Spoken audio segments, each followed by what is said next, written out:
man's got to know his limitations. And in this case, that's what DIYers and many contractors need to adhere to. Hey guys, Coach here. Welcome back to this channel. You know, it was about 3 years ago when we started this channel, and the whole purpose and the whole platform was created so that I could take the average homeowner and turn them from a landscape zero into a landscape hero by increasing their education and by increasing their knowledge base as far as how to go about, how to do it, and how to get professional results. This week we are talking about when that DIY homeowner should turn to a professional in one form or fashion, whether it be consulting, designing, or actual parts and pieces of a landscape makeover project. I hope you get something out of it. Let's get rolling.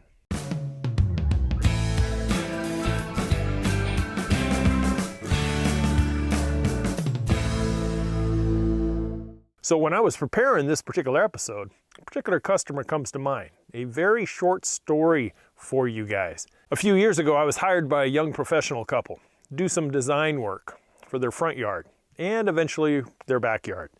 They were a young professional couple, college educated, new homeowners, but they made it very clear that they were going to do the work themselves. They just needed kind of a master plan on which to work from.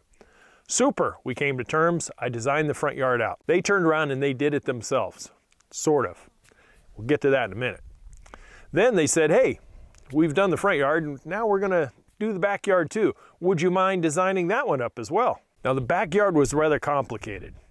It had huge patios, a pool, brick ribbons in the large concrete patio, retaining walls. They had quite a bit of demolition to do. That stuff they did not want anymore. However, it was not in that bad a shape.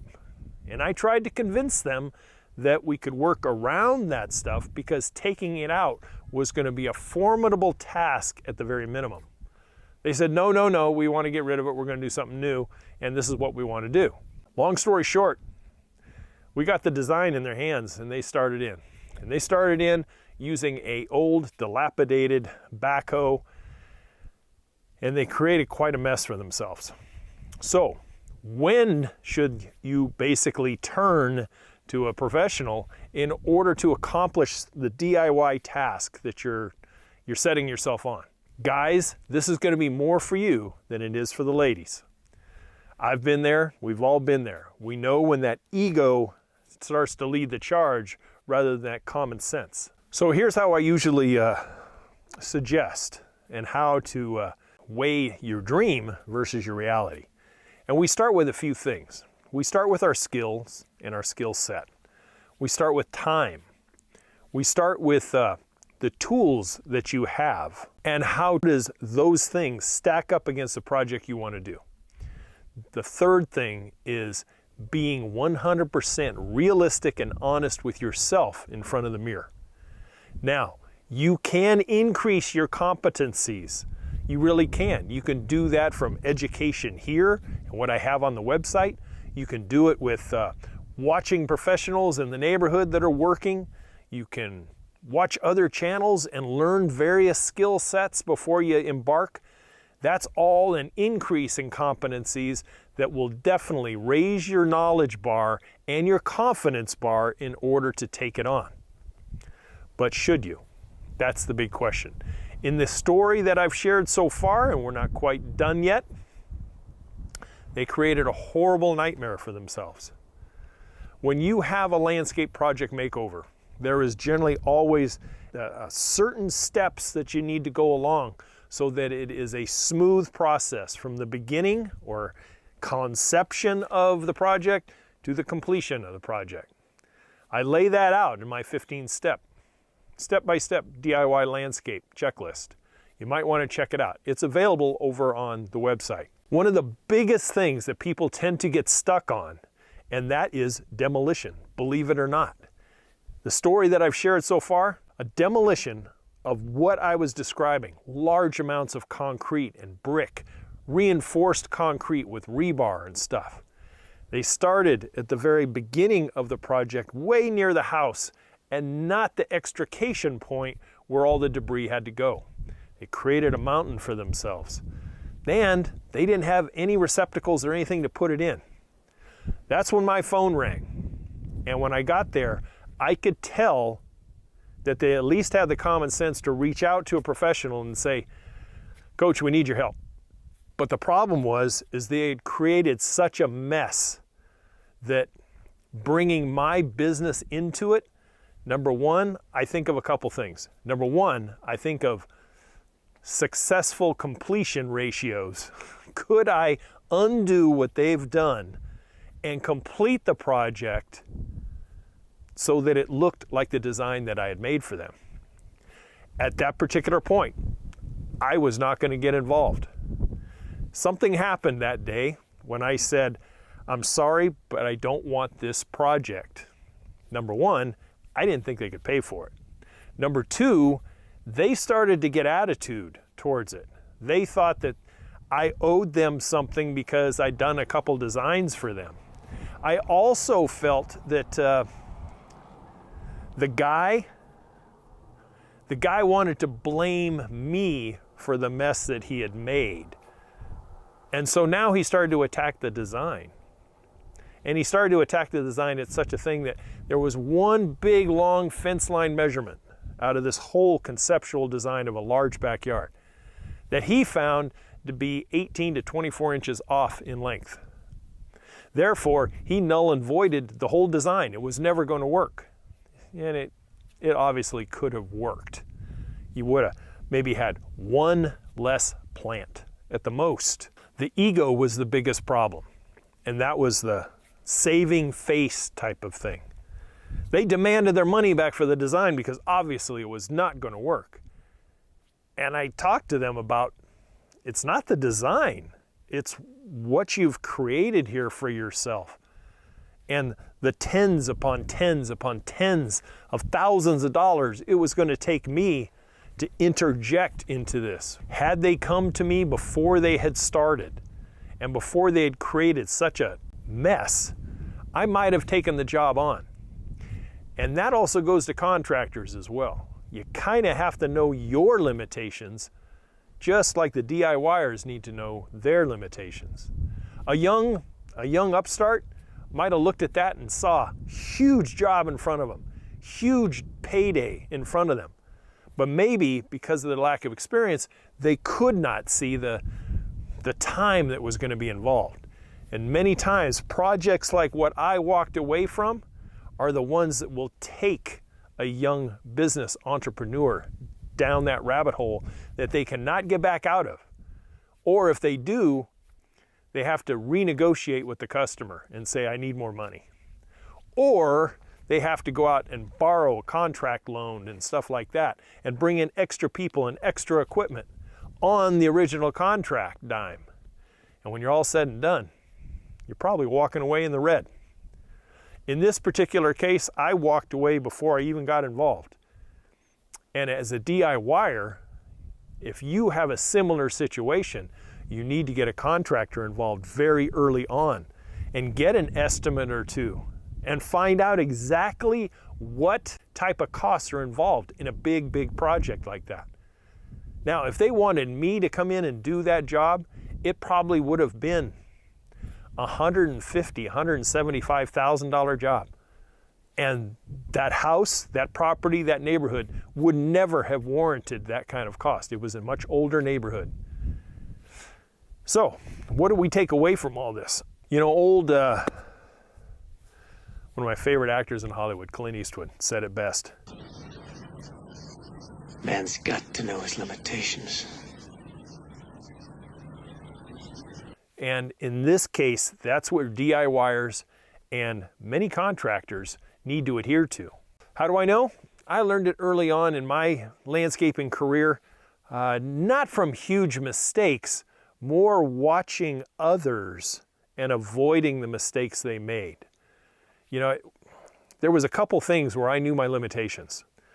Number one was concrete work.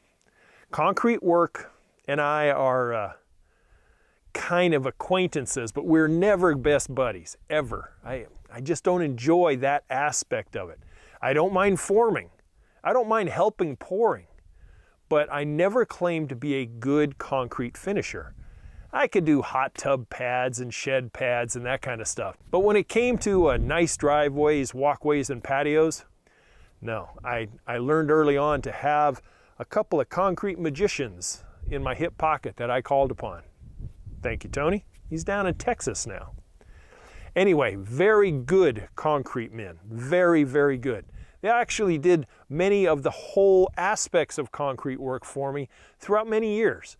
And I never ever had to worry about it. Did it cost more for the job? Certainly. Did I sleep at night? Like a baby. And were the results capable of getting bravo golf claps, referrals, and attaboys? Sure, yeah, it did. So, when you know your limitations, you know when to turn to a professional or another professional in order to achieve your landscape success. You got the landscape puzzle 60% figured out right there. Another one, and this is more important than any sort of construction shortfall that you might have, and that is contractor-customer chemistry. So many people will leap at an estimate that is $2,000 less than everybody else. Hey, I'm gonna save a whole bunch of money because I hired John Doe to come in and do this work, and Bill and Robert, they cost way too much money. But the chemistry with John Doe was kind of, all right, we'll get through it. It's only this portion of the job anyway.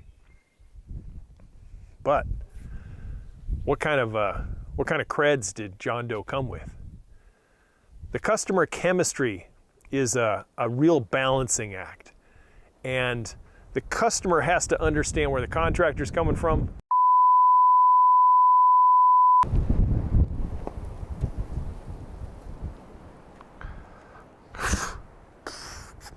The ability to achieve that customer-contractor chemistry is through very good communication. Clear on your side as the DIY homeowner, and clear on their side as the professional contractor. Everything has to be transparent. Everything beyond a certain amount of money, and depending on what your state laws are, has to be down in writing.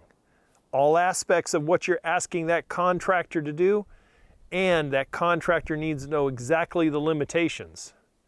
If you choose to raise the bar on the amount of work, don't be upset because the contractor says, I got no problem with that, it'll be an extra day, so it's gonna be, $1,000 with labor and materials. Understand that. Don't expect something for free in a business world. This is their livelihood, and even though it is your home, you've got to understand that there's costs involved in everything a business does. It's not anybody trying to rip off anybody. It's not trying to get over on somebody. It's trying to get your landscape project done correctly within a budget that's reasonable so that you can sleep at night. Now, you know your skill levels. Maybe you're just a great person when it comes to carpentry. You know everything there is to know about wood and joinery and all that other stuff. But landscape design is just not your gig. That is not your niche. So you turn to a designer. That designer comes out and listens to you. You show them what and where and how, and that you're going to be doing a lot of it yourself. Very, very important that you tell them we are staying on a budget between A and B. We don't want to go over B. We really can't go over B because we'll be eating pork and beans 5 nights a week. Okay? So be very clear with them. They go back to the drawing board after they do all their measurements and photos and everything else, and they create a beautiful landscape design for you. They bring it to your home. You sit down and they give you the presentation. That's only half the battle. You compensate them for their design work is when your work begins. Double check everything. Get in there and do some due diligence over their design. It's really pretty, and you kind of get excited during the presentation, but pump the brakes just a little bit on that excitement. Start looking into all the plants that they've suggested and recommended, and then look at the space of where they're suggesting it goes. If you have a narrow side yard somewhere and they've suggested certain plants between the fence and your walkway type of thing, but the plants they suggested are 10 by 10 monsters, it doesn't make a lot of sense. So you have to make sure. You have to make sure the professional did a professional job. Right plant, right place. And you need to do that too if you're doing your own designing. So another thing that you may turn to a professional to pick up the slack on something that you lack, and that is tool inventory. Will tools required to do this landscape project you're contemplating require big tools that you don't have? Well, tools are fairly easy to acquire. You can go out and get your hand tools. You can go out and rent power equipment. You can borrow from friends and family and, basically bolster your arsenal of tools to take the job on. But should you? Do you know how to run a bobcat? Do you know how to run a backhoe? Those kinds of things. So know your limitations when it comes to that. And the other thing is time. Many of us, we work 40, 50, 60, 70, 80 hours a week at our 9 to 5, supposedly 9 to 5. And oftentimes we may only have Saturday and Sunday. Oh, by the way, half a Saturday is soccer practice. Don't forget that. Okay, you made a commitment to be a coach. So now you're down to a day and a half a week. So do you have the time to do it? Can you set that much time aside in order to do it correctly? These are things that you have to weigh and balance. If you set yourself a $10,000 budget for a DIY project, but then you have a design that was created for you that's $80,000, $90,000, you love the design, but you can't freaking afford it. And it kind of has to be done so that it looks like the design did. It kind of has to be done in one fell swoop. You can't piecemeal that thing together. So think about where your limitations are, and then what portions of a landscape project do you need to pull in. For me, I already discussed it. It was concrete. But there was also times where I brought in electricians. One time I even brought in a plumber. So there are some things that you have to know where to get those pros, understand their schedules, and work it out accordingly. Planning is a big, big deal. You'll find that out in my book, in the digital course, HOMESCAPE 1.0. Guys, that's what I have for you. I really want to impress upon you one fact as you go away. You can do it yourself, but there are times when you should weigh the should versus could and can. And I want to make sure that your success always stays positive. You can sleep at night. Your checkbook is still healthy, and so is your mind at the end of your landscape project, or any home improvement project for that matter. Guys, I'll catch you next week. Next Friday, as always, you can always drop me a comment below and tell me on a scale of 1 to 10, where is your DIY skill set prowess? 1 being a 0, 10 being a hero. Let me know. If you get stuck in a landscape project, I am always an email away. youryardcoach@gmail.com. Catch you guys next week. As always, to your landscape success, bye for now.